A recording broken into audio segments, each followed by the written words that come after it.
So ito yung sunod, mga kababayan. Dito tayo kay Harry Roque. Nako, ano yan kay Harry Roque, Ken? Ito na, mga kababayan. Ano ba yung kay Harry Roque, Ken? Bakit ganyan? Ano ba yung kwento mo patungkol kay Harry Roque? Ganito, mga kababayan. Kahapon po, naalala nyo, nag-content po tayo na nilabas or pinost ni Harry Roque sa kanyang Facebook page na meron na ng warrant of arrest si Bato galing sa ICC at matagal na daw itong merong warrant. Ngunit mga kababayan, ang officially po na pag-receive ng warrant of arrest laban kay Bato sa DOJ at DILG, mga kababayan, no? Ito po ang kadahilanan. Sinabi po ni Harry Roque, mga kababayan, sinabi ni Harry Roque na mag-ingat si Bato at huwag magpakidnap katulad sa ginawa kay Digong. Mga kababayan, nakalimutan po ni Harry Roque na siya po ay asylum seeker sa Austria. 'Di ba? Ngayon mga kababayan, alam ba niya na bawal sa Austria yung mga salitang fake news at may possibility maaresto siya? Kasi ito po mga kababayan, naipakita ko sa inyo. Ito po ang balita ngayon.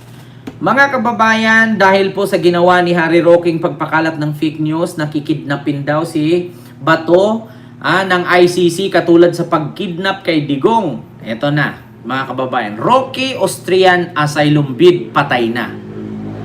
Ito na mga kababayan, yung asylum request ni Harry Roque sa Austria, posibleng patay na. Bakit? Fake ICC kidnapping post could be land him in jail.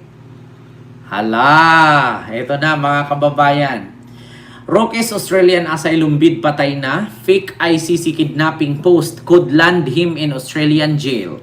Harry Roque may now say goodbye to his asylum bid in Austria matapos siyang magpakalat ng fake news laban sa ICC at nagbigay umano ng fugitive tips sa kanya fugitive tips kay Senator Bato de la Rosa. Posible rin siyang masampahan ng kaso dahil may parusa ang batas ng Austria na ang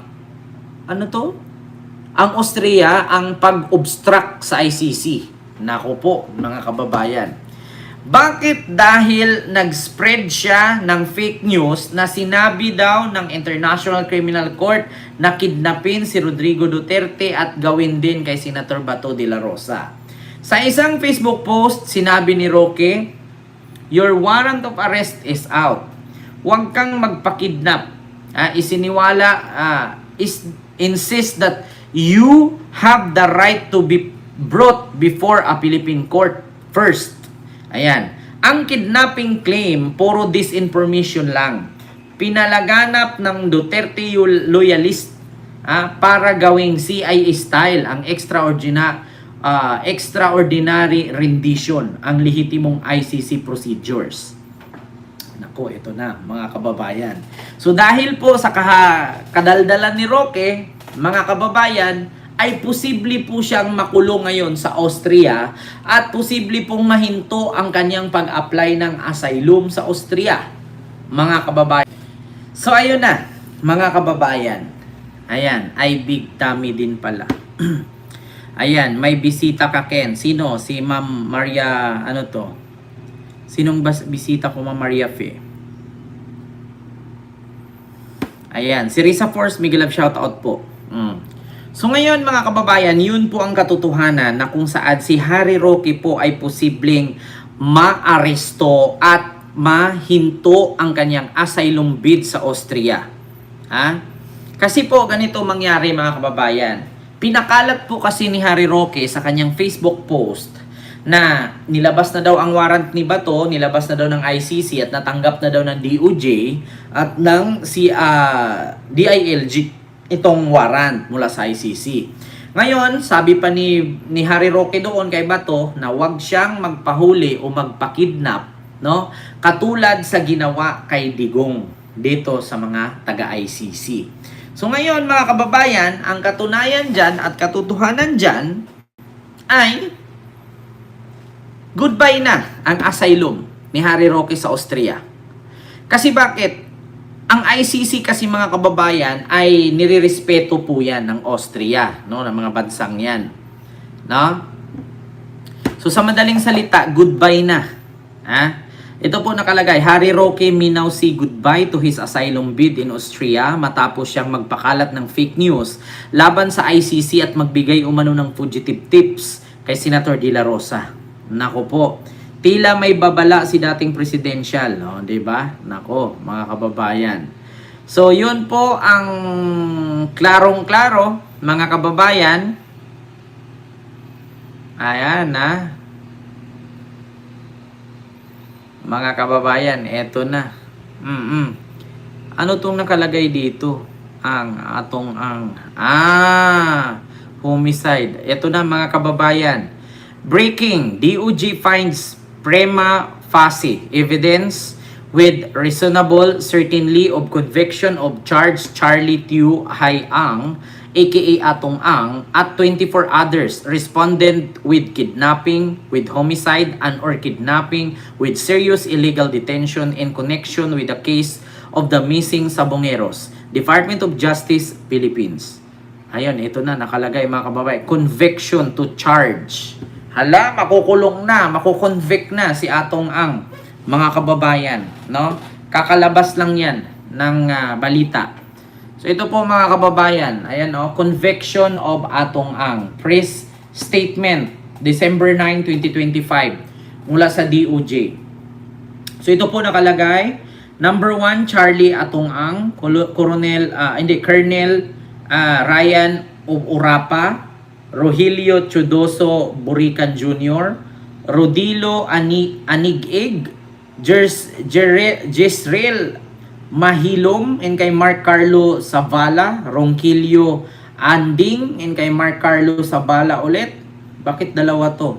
And kay PSMS Joey Tanuan Encarnacion, and kay Aaron Elras Lagahit Cavillan, Michael Haiktin Claveria, Mark Anthony Manrique, Anderson Orozco Abari, Edmond Hernandez Munoz, Alfredo Oy Andres, at kay Philip Almedilia. Nako, bye na ang mga girls ni Atong Ang. Ito po mga kababayan, medyo marami-rami po yan ha. Conviction na po. Inanuhan na ng conviction si Atong Ang, mga kababayan. Dahil dun sa missing Sabongeros. So sa madaling salita, makukulong na po sila. No, lahat po. Saan news o balita? Sa GMA po yan, mga kababayan.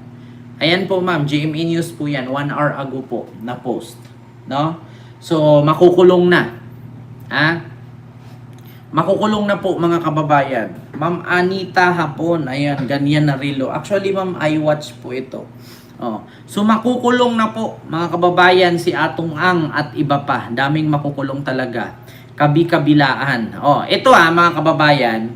Bukod dyan mga kababayan, sabi ko nga sa inyo, kapag si Sara maging presidente, yung mga nakakulong na yan, lalaya yan. Niwala kayo sa akin. Yung mga nakakulong na yan, lalaya yan. Isa lang naman yan isa lang naman yan. Balato.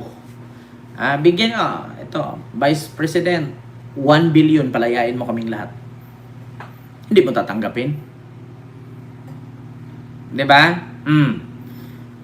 So, hindi ko alam mga kababayan kung kasali dito si Gretchen Barreto. Wala namang nakalagay mga kababayan na kasali si Gretchen Barreto. Wala. Naku po, mga kababayan. Hello, Diyos ko. Naku, ayan na. Di ba? Harry Roque, sabi ko sa'yo. Si Harry Roque, mga kababayan, may possibility or posibleng makulong siya sa Austria dahil sa pagpakalat niya ng fake news, no, na may warrant na daw si Bato galing sa ICC at kikidnapin daw si Bato tulad sa pagkidnap kay Digong. Patay ka, bata ka. Nako.